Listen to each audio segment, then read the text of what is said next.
Si eres empresa y tienes un proyecto de I+D empresarial, tenemos la financiación pública que necesitas. Préstamos bonificados del CEDETI para I+D empresarial. Desde 175.000 euros y hasta un 30% que no es necesario devolver. Más información en cdti.es. Préstamos bonificados del CEDETI. Porque juntos seguimos ayudando a crear futuro. Centro para el Desarrollo Tecnológico y la Innovación. Ministerio de Ciencia, Innovación y Universidades. Gobierno de España.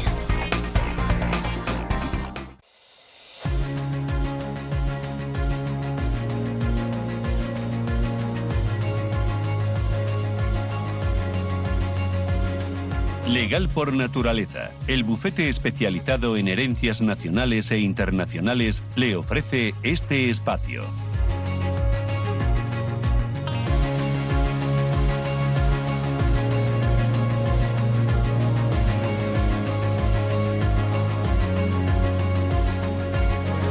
Hace unos cuantos días caí en mis manos una noticia que hablaba de un hombre que quería desheredar a sus hijos, esto era en La Coruña, que no les había visto en 30 años y que la justicia le ha dicho que no.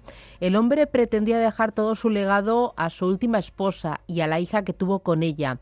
Alegó en su testamento que sus hijos lo habían maltratado al no querer saber nada de él. Pues bien, la Audiencia Provincial de La Coruña entendía que fue una indiferencia recíproca y les otorgaba un tercio de su legado.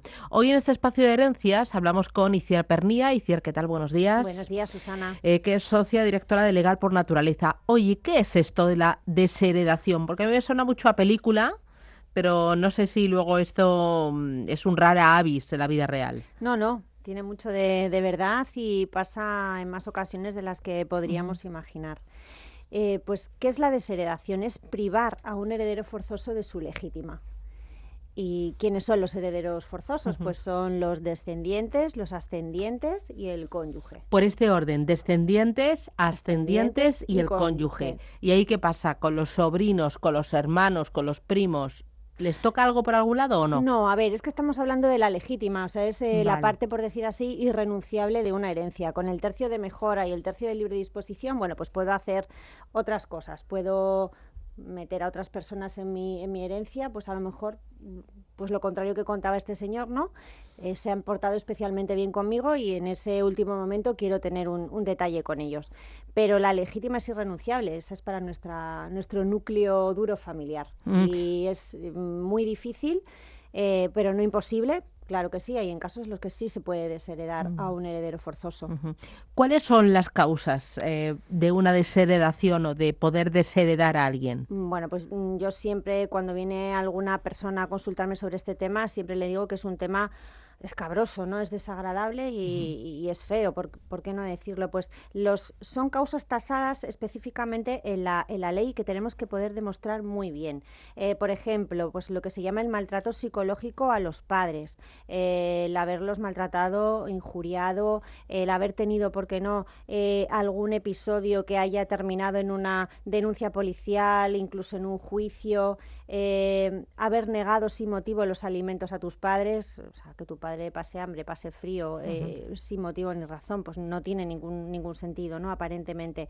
Haber impedido al testador, en este caso, volvemos al caso de nuestro padre, bajo amenaza, hacer testamento, que lo haga en el sentido que nosotros queremos, que lo haya podido revocar, que le hayamos podido suplantar, que lo hayamos podido ocultar, y haber acusado también al testador de delitos calumniosos o haber sido condenado en juicio por haber atentado contra la vida del testador, del cónyuge, pues por ejemplo, violencia familiar, un parricidio. Todos estos casos son objeto de desheredación. Claro, por ejemplo, en este caso de La Coruña, que el señor dijo, oye, es que no he tenido relación con mis hijos en los últimos 30 años, que ni les he visto, ni he sabido nada de ellos, ni me han llamado, ni yo les he llamado, ni nada, como si estuvieran en otro planeta. A ver, a mí de base no me parece mal el motivo que alegaba este señor, pero lo que consiguió su hijo en este caso es que esa desheredación se considerara injusta, es decir, no se consideró suficientemente probado para que su hijo fuera desheredado. Yo siempre recomiendo que, bueno, por supuesto, la desheredación tiene que constar en testamento, si no, es imposible, no se puede llevar a cabo. Y para hacerlo en testamento, bajo mi criterio, no solamente hay que hacerlo según el artículo 853.1, te desheredo, no. En mi opinión, sobre todo para que haya pruebas suficientes, hacemos una pequeña síntesis en el testamento sobre el motivo en el que nosotros nos basamos para desheredar a ese hijo y guardar todos los documentos que lo puedan acreditar. ¿Por qué? Mi consejo es, pues yo hago un testamento, digo ahí los motivos de la desheredación y además guardo un documento privado con todas las pruebas que yo pueda acreditar en su momento. En ese momento no voy a estar porque ya habré fallecido.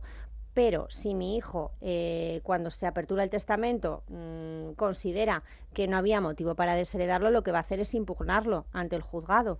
¿Y quiénes van a tener que probarlo? Pues los demás herederos. ¿Cómo lo van a poder probar? Con las pruebas que yo haya dejado. Vale. ¿Esto cómo se formaliza?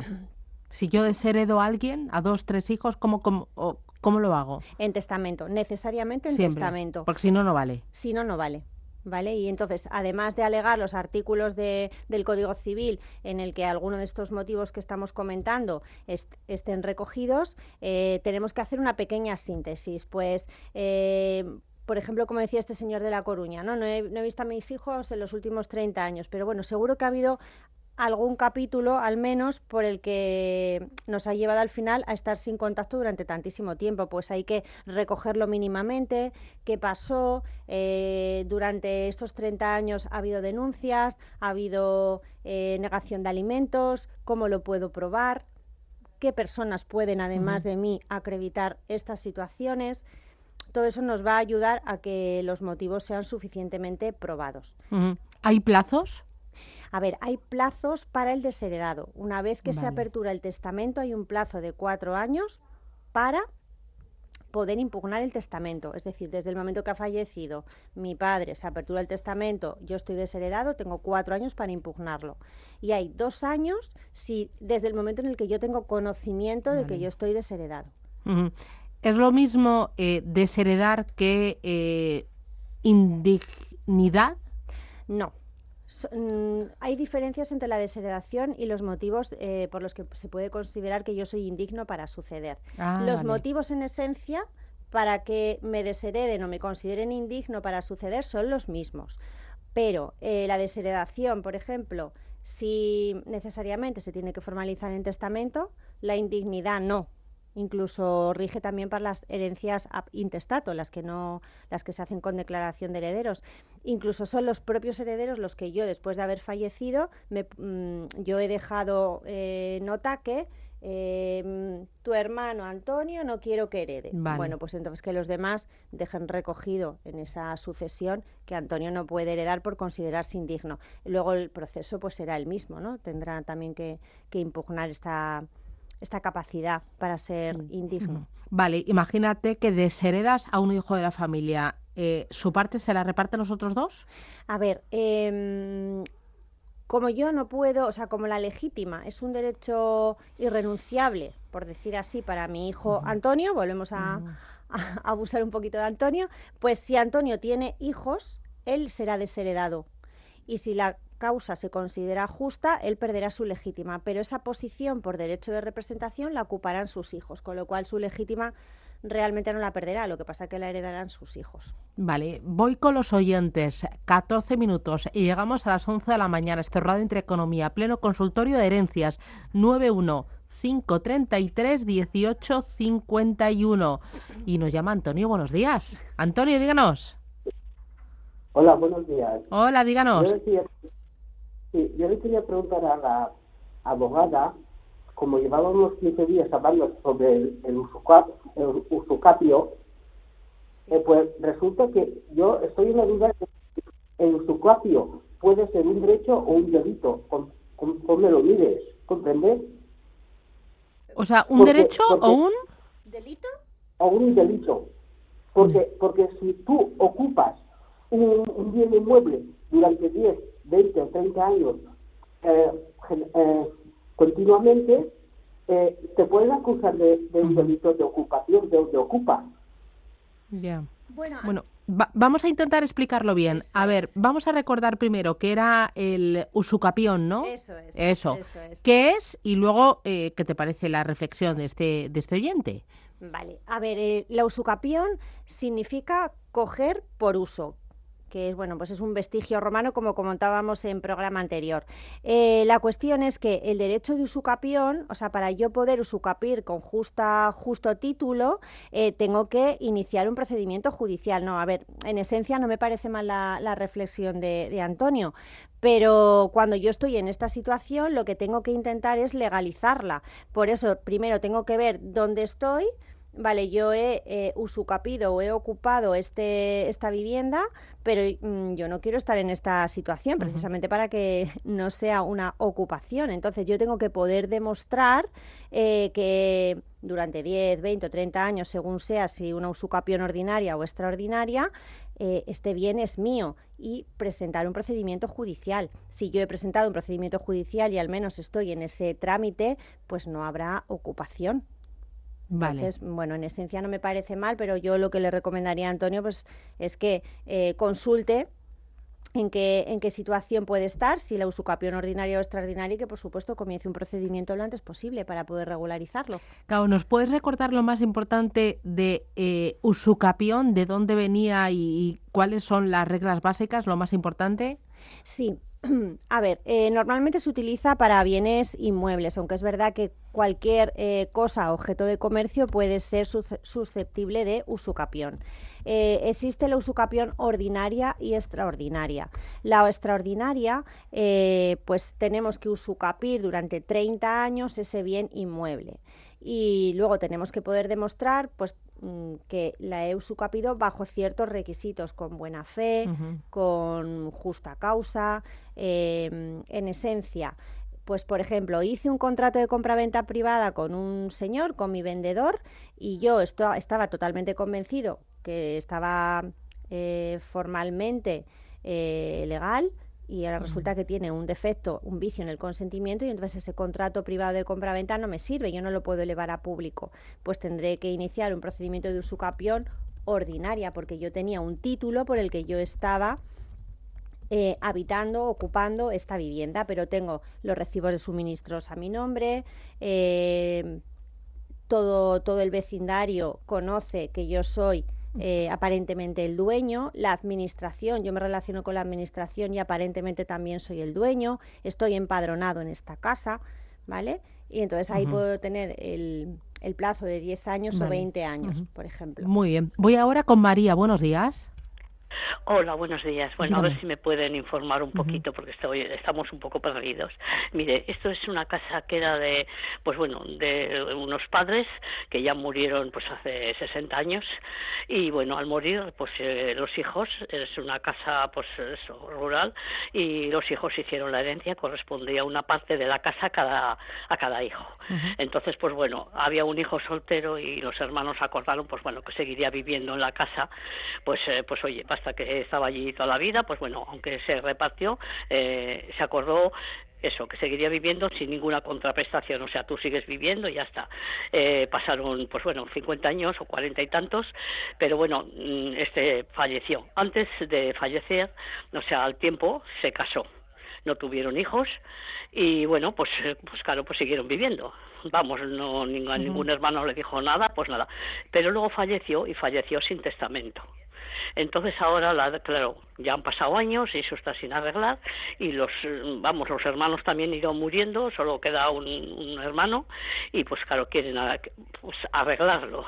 Entonces, pues queda el hermano y los sobrinos. La duda que hay es que la parte de este hermano que falleció y que no se quedó sin testamento, que no hizo testamento, les han dicho que parece ser que esa parte, al no haber hecho testamento, como era un bien privativo, pues que le darían lo que es la rama troncal. Entonces quería ver si me podían informar sobre ese tema, pues para saber cómo tenemos que actuar. ¿Tienes alguna pregunta, Iciar, que te veo que frunces el ceño? Sí, una pregunta, María. ¿Dónde está esta casa? Esta casa está en Castilla y León. Vale. En la comunidad de Castilla y León. Vale, no, se lo pregunto porque al decir que le han comentado que solamente puede heredar la rama troncal, ¿a qué se refieren con esto? lo que nos dijeron es que en ese caso, como él no ha hecho testamento y se casó después, se considera que esa casa era como un bien privativo. Y entonces ahora, porque claro, la mujer ya no vive ahí, está en una residencia, está la casa cerrada. Entonces que esa parte de él que pasaría pues a los hermanos que vivan y en ese caso pues a los sobrinos que correspondería de los hermanos que han fallecido. Muy bien. Vale, y eso es lo que nos... Y claro, quería pues asegurar un poquito, pues saber por dónde ir, ¿me entiende? Muy interesante, gracias. Porque claro, él se casó ya después de haber fallecido los padres y él hacerse cargo de esa parte de la herencia que le correspondía. Pero claro, al morir no hizo testamento. Muy bien, gracias. Entonces, pues bueno, saber a quién correspondería, digamos, la parte de él, si pasaría a la mujer o pasaría a los hermanos y en su caso si han fallecido los sobrinos. Vale, una pregunta, porque dice que cuando él murió no había hecho testamento, pero su mujer tramitó la herencia como un intestato con declaración de herederos, o su mujer no hizo nada. Pues no lo sé. Vale. Es que claro, la mujer, pues no sé si podría hacer eso de herederos, porque la verdad es que no hemos tenido mucha relación, porque bueno, por circunstancias. Entonces, pues claro, yo no sé si la parte de él, ella la podría haber hecho, no lo sé. Vale, muy bien. Lo sé. Gracias, María. A ver. Bueno, pues esto, ¿ves? Siempre es lo que yo recomiendo del asesoramiento preventivo y hacer las cosas a tiempo, porque es verdad que esta herencia es súper antigua. A ver, cuando María dice que sus padres fallecieron, vamos a suponer que repartimos la casa en 4. Efectivamente, si ahora quieren rescatar esa casa para poder venderla, este hermano soltero, la casa era un bien privativo suyo. Tendríamos que ver, sería interesante poder ver si su mujer tramitó la sucesión, aunque sea sin testamento, con su declaración de herederos. En todo caso, se cuantifica su usufructo, se le da en dinero y ya está, y esta casa sí volvería a la familia, por decir así. Voy con Rafael, buenos días. Buenos días. Dígame usted. Mire, la consulta es la siguiente. Si se acepta una herencia y luego hay una deuda sobrevenida del fallecido, por ejemplo, una inspección de Hacienda o cualquier otra deuda que hubiere, que al aceptar la herencia no se tenía constancia de ella porque no se había iniciado todavía ninguna demanda ni ninguna inspección, si los herederos son responsables de esa deuda o al haberla aceptado en su momento tal y como estaba no son responsables de la deuda. Muchas gracias. Muy amable. ¿Qué dices? A ver, cuando aceptamos una herencia pura y simplemente la aceptamos con todo, con sus derechos y con sus obligaciones. Es verdad que hay supuestos en los que, por ejemplo, como dice, vamos a suponer que hay una inspección de Hacienda. A lo mejor si ellos hubieran sido conocedores de esta deuda, hubieran no aceptado la herencia o lo hubieran hecho a beneficio de inventario. Entonces, a priori son responsables porque son herederos con su escritura de aceptación, y otra cuestión es ver la importancia de esa deuda, si puede afectar a lo mejor muy mucho al patrimonio heredado, y ver la posibilidad de esa aceptación de herencia anularla. Bueno, muy por ver si hubiera conocido esta deuda, a lo mejor no lo hubiera aceptado. Pues Itziar Pernía, desde Legal por Naturaleza, muchísimas gracias por acompañarnos, por enseñarnos y bueno, sobre todo por ayudar a los oyentes en un lunes más. Cuídate mucho y hablamos la semana que viene. Muy bien, cuídate, aquí estaremos. Fiestas. Igualmente, Adiós. hasta luego. Legal por Naturaleza, el bufete especializado en herencias nacionales e internacionales, le ha ofrecido este espacio. Si eres empresa y tienes un proyecto de I+D empresarial, tenemos la financiación pública que necesitas. Préstamos bonificados del CEDETI para I+D empresarial. Desde 175.000 euros y hasta un 30% que no es necesario devolver. Más información en cdti.es. Préstamos bonificados del CEDETI. Porque juntos seguimos ayudando a crear futuro.